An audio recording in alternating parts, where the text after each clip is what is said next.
Hello, I'm Annalise Prado, and I'm doing this with my friend Rex Nelson. He is currently not here, so I'll be saying his lines for him. And this is LGBTQ plus and mental health. Why we chose our theme. We decided to choose LGBTQ plus and mental health because both of us are part of the LGBTQ plus community and struggle with our mental health. We both thought it would be a good idea to research and spread awareness about this topic. This is also a good thing to know about so that we can understand more about what LGBTQ plus people go through mentally. Why this will be useful as a health professional. This topic will be useful as a health professional due to the fact of the matter that there are many people who are scared to get medical help because of their identity. If we show that we care about their identity and their comfort zone, we also want to know what they need with their mental health and support from it. We will be able to get the help that they need. The theme is important to the targeted audience. The reason this is important is because there might be some people that are members of the LGBTQ plus community that are struggling with their mental health. Some other people who are supporters of it may want to help members with their mental health and might discover something about themselves in the process of helping others. If someone who is a supporter helps a member with their mental health, that person could become more comfortable with who they are. LGBTQ+. One of the big parts of knowing the tie of mental health and the LGBTQ plus community is the amount of people. Like, for example, there's is only 44.5% of the US population who that identify as gay, lesbian, or bisexual. There are other statistics, such as 8 out of 10 LGBTQ students get sexually harassed, 4 out of 10 boys, and 6 out of 10 girls. There are many factors that tie into the mental health of LGBTQ individuals, but you will learn more about that in the rest of our presentation. Depression in LGBTQ plus individuals. LGBTQ plus youth also experience greater risk for mental health conditions and suicidally. LGBTQ plus youth are more than twice as likely to report experiencing persistent feelings of sadness and hopefulness than their heterosexual peers.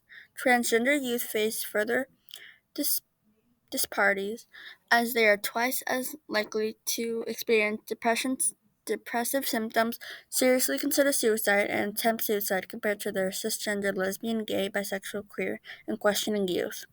Some people are treated so poorly due to their identity that they have a high probability to gain depression or anxiety. Coming out and the impact on mental health. Positive changes in societal acceptance of LGBTQ people act as a protective factor for mental health. However, this shift in acceptance has meant that many LGBTQ plus LGBTQ youth come out or share their sexual orientation or or gender identity at younger developmental ages, which can impact their social experiences and relationships. This can have negative impact health and this can have negative health impacts partially for youth who are not in a supportive environment. This can lead to many ways that the LGBTQ community cannot feel safe telling you their identity. Bullying and harassment with the LGBTQ+, homophobia, biphobia, transphobia, bullying, and feeling identity-based shame is often traumatic for people. The LGBTQ community faces many forms of discrimination, including labeling, stereotypes, denial of opportunities or access, and verbal, mental, and physical abuse. They are one of the most targeted communities by perpetrators of hate crimes in this community.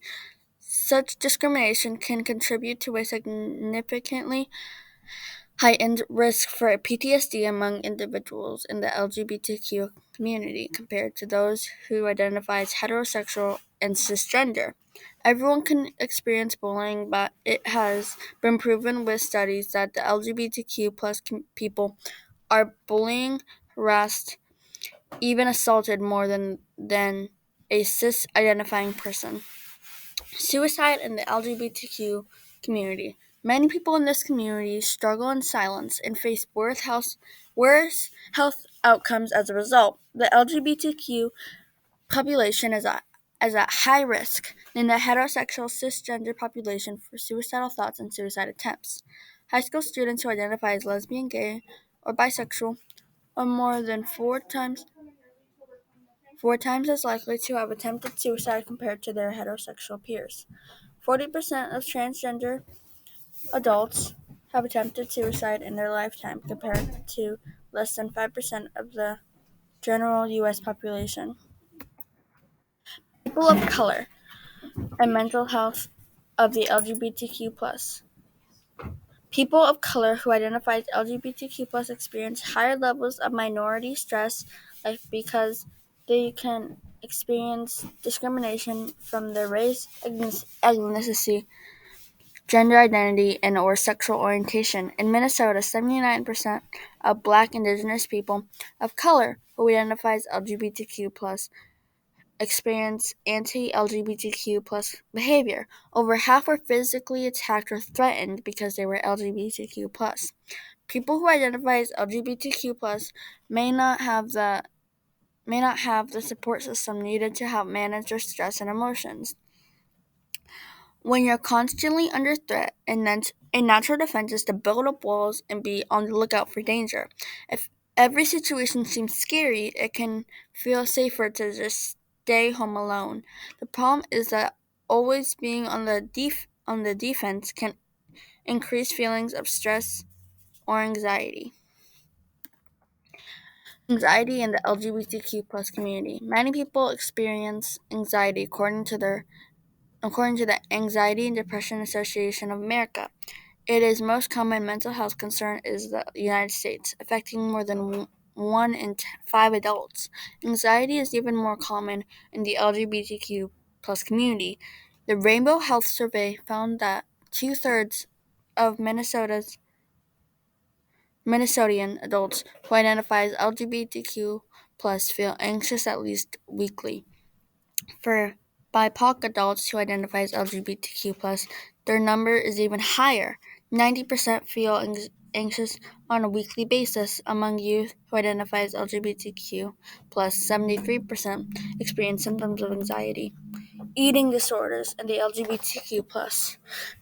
About 9% of the U.S. population will have an eating disorder in their lifetime, but those in the LGBTQ plus community are much more likely to have eating disorders than the general population. This is especially true for boys, men, and people who identify as transgender or gender non-conforming.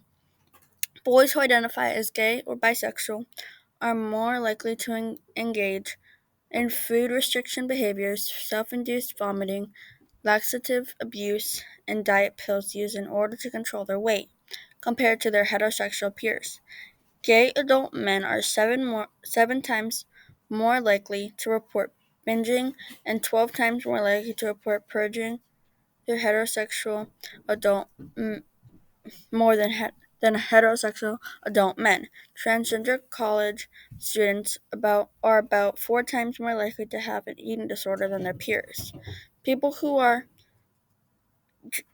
genderqueer or gender nonconforming are most likely to be affected. This is singular reason for eating disorders within the LGBTQ plus community. They can be linked to poor body image